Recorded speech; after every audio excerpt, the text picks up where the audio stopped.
अस्सलाम वालेकुम, नमस्कार। हाय दोस्तों, कैसे हैं आप लोग। तो मैं आज आप लोगों से बात करने वाला हूं यूपी इलेक्शन के हवाले से। जैसा कि आप लोगों को पता है कि उत्तर प्रदेश में इलेक्शन चल रहा है, जो कि 10 फरवरी से ही शुरू हो चुका है और सारी पार्टी अपना प्रचार प्रसार में लगी हुई हैं।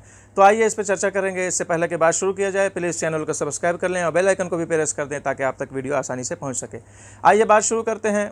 देखिए, बीजेपी और सपा और मजलिस इत्तेहादुल मुस्लिमीन, ये अगर से यानी कि सर फहरिस्त देखा जाए तो इन तीन पार्टियों का नाम है।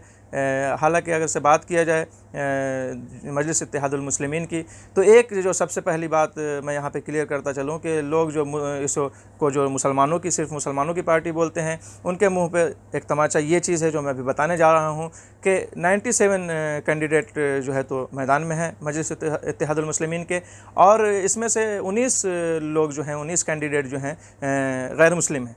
तो ये बात जो है उन लोगों को पूरी तरीके से समझ लेना चाहिए। ऐसा आरोप लगाने से पहले इन सब चीज़ों पे नज़र करना चाहिए कि नाम भले ही इत्तेहादुल मुस्लिमीन हो, मजलिस आल इंडिया कुल्ले हिंद इत्तेहादुल मुस्लिमीन, लेकिन अगर से इनका काम देखेंगे तो ये सिर्फ मुसलमानों के लिए नहीं बल्कि अक़लियतों के लिए, और सिर्फ अक़लियतों के लिए नहीं बल्कि मज़लूमों के लिए काम करते हैं। ठीक है, जो भी जहाँ भी जिसके ऊपर जुल्म होता है उस पर बोलते हैं, ना कि सिर्फ मुसलमानों के ऊपर। तो बहरहाल आगे बात को आगे बढ़ाते हुए यहाँ पे मैं बीजेपी के हवाले से अगर से बात करूँ तो देखिए, इस पार्टी का क्या नाम है, भारतीय जनता पार्टी।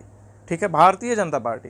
लेकिन इन्होंने 403 में से कितने लोगों को, यानी कि कितने मुसलमानों को टिकट दिया है? किसी को नहीं। क्यों? भारतीय जनता पार्टी है भाई। और यहाँ पे मजलिस इत्तेहादुल मुस्लिमीन है, आप इनका देख लीजिए। 97 में से 19 जो हैं तो गैर मुस्लिम भाई लोग हैं कैंडिडेट।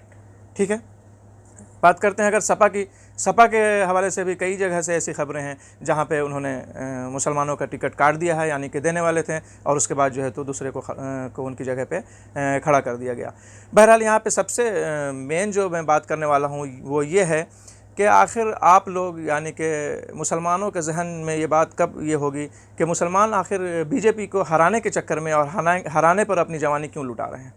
भाई, आप जिसको जिताने के लिए अपनी जो है तो पूरी कोशिश कर रहे हैं, या यूँ कहा जाए कि जो मैं नहीं कहूँगा कि दरी बिछाना और चाय और बिरयानी उसके बाद काम ख़त्म, तो ये चीज़ें जो है आप किसको हराने के लिए कर रहे हैं? बीजेपी को। ठीक है ना। लेकिन आप जिसके लिए ये सब चीज़ कर रहे हैं उनका तो आप बैकग्राउंड देखिए। आप को देखिए मुलायम सिंह यादव की जी की ये बहू, ठीक है, उनकी भतीजी, मुलायम सिंह यादव जी के साढ़ू, उनके समधी, ये सब लोग तो बीजेपी में हैं। यानी कि उनके परिवार के लोग, भतीजी, बहू, ये जो है तो बीजेपी ज्वाइन कर रही हैं, बीजेपी में हैं, और आप जो हैं तो बीजेपी को हराने के चक्कर में मरे जा रहे हैं। अरे भाई, आप कहेंगे मैं बीजेपी का सपोर्ट कर रहा हूँ। नहीं, मैं बीजेपी का सपोर्ट हो ही नहीं सकता। जैसा कि ओवैसी साहब ने कहा कि मजलिस इत्तेहादुल मुस्लिमीन और बीजेपी ये एक साहिल के दो किनारे हैं, यानी कि ये कभी आपस में मिल ही नहीं सकते हैं। तो मैं भी उसी तरह बीजेपी का कभी सपोर्ट नहीं कर रहा हूँ। बात सपोर्ट की नहीं है, बात यहाँ पे ये आप लोगों को समझाना चाह रहा हूँ कि आप जिसके लिए अपनी जवानी कुर्बान कर रहे हैं, वो उन्होंने आपके लिए क्या किया है। ठीक है, क्या किया है आपके लिए। आप जो है तो इसके चक्कर में ना पड़ें कि सरकार किसकी बनेगी, बीजेपी की बनेगी कि सपा की बनेगी। सरकार किसी की भी बने, आप खुद अपने आप को मजबूत करें ना। अब आपसे मुराद सिर्फ आप मुसलमान लीजिएगा तो आपकी मर्ज़ी है। मैंने तो बता दिया कि 19 कैंडिडेट गैर मुस्लिम भाई भी लोग भी खड़े हैं ये AIM की तरफ से। तो बहरहाल आपको यही, आप लोगों को यही अपने दिमाग में बैठा लेना चाहिए, और किसी अफवाह A टीम और B टीम और ये और वो, इस चक्कर में नहीं पड़ना चाहिए।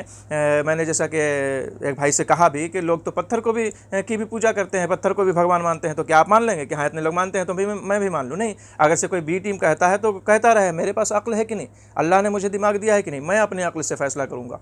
बहुत सी चीज़ें जो है अक्ल से फ़ैसला करने वाली होती हैं, तो मैं अपनी आंखों से देख रहा हूँ, मैं सुन रहा हूँ कानों से, मैं अपने दिमाग से फ़ैसला करूँगा कि हकीकत क्या है। ऐसा नहीं कि हवा में उड़े चले जा रहे हैं।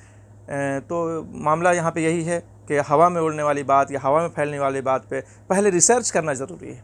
आप रिसर्च कीजिए, आपको खुद समझ में आ जाएगा। अगर से एक क्लीन माइंड से, साफ़ दिमाग से जो आप रिसर्च करेंगे तो आपको समझ में आ जाएगा। ठीक है, तो आप जो है तो किसी को हराने के चक्कर में जो मरे जा रहे हैं, ये आपको फ़ायदा नहीं देने वाला है, बल्कि आप अपने आप को मजबूत करने के चक्कर में रहिए। ठीक है, अगर से सपा की सरकार बने या बीजेपी की सरकार बने, ठीक है, आप कम से कम अपने कुछ लोगों को वहाँ पे सदन में भेजिए तो सही, जो आपके लिए आवाज़ उठा सकें।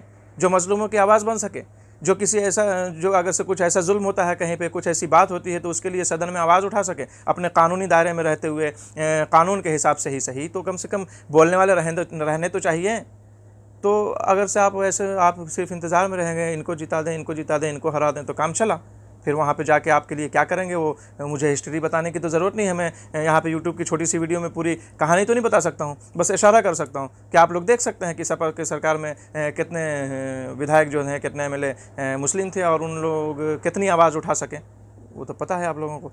आप किसी के अंडर में रहेंगे तो कहाँ से, जब तक वो इशारा नहीं करेगा आप ज़बान ही नहीं खोल सकते हैं। तो अपनी क़यादत को मजबूत करना बहुत ज़रूरी है, ठीक है। अपनी क़यादत को मजबूत कीजिए, सरकार उनकी बनती है तो बनने दीजिए, आप इनकी बने चाहे उनकी बने, यानी कि उससे फ़र्क कोई खुला दुश्मन है तो कोई छुपा दुश्मन है, या कोई खुला दोस्त है तो कोई छुपा दोस्त है। मैं मतलब बात को बदल के कह रहा हूँ, आप लोग खुद समझ सकते हैं। तो कहने का मतलब ये है कि मैंने जैसा कि पहले भी कहा कि सदन में अपने लोगों को भेजिए ताकि आप लोगों के लिए आवाज़ उठा सकें, ठीक है, हक़ की आवाज़ वहाँ पर बुलंद कर सकें। आप खाली जिताने हराने के चक्कर में अपनी जवानी कुर्बान मत कीजिए। ये जो है तो ज़माना बहुत आगे बढ़ चुका है, और सबसे बड़ी चीज़ है अक्ल से काम लेना, दिमाग से फ़ैसला करना, ठीक है। किसी के यानी कि हवा में बात जो हो रही है उसी पर सुन लिया बी टीम, किसी के मुझे B team B team B team, B B team, वाह रे वाह। मतलब अल्लाह ने अक्ल दिया है कि नहीं दिया? आप सोच सकते हैं, समझ सकते हैं किसी चीज़ को, या नहीं समझ सकते हैं? तो समझिए, ठीक है। तो बहरहाल जैसा कि मुझे यही कहना था कि आप जिसके लिए अपनी जवानी कुर्बान कर रहे हैं कि उनको हराओ, उनको जिता दो, तो उनके आधे परिवार तो खुद बीजेपी में है, तो आपने ज़िम्मा क्यों उठा रखा है बीजेपी को हराने का? आप अपनी क़यादत को मजबूत कीजिए। मास्सलामा, ठीक है, चलते हैं, मिलेंगे नेक्स्ट वीडियो में। अपना ख्याल रखें, खुदा हाफिज़, बाय।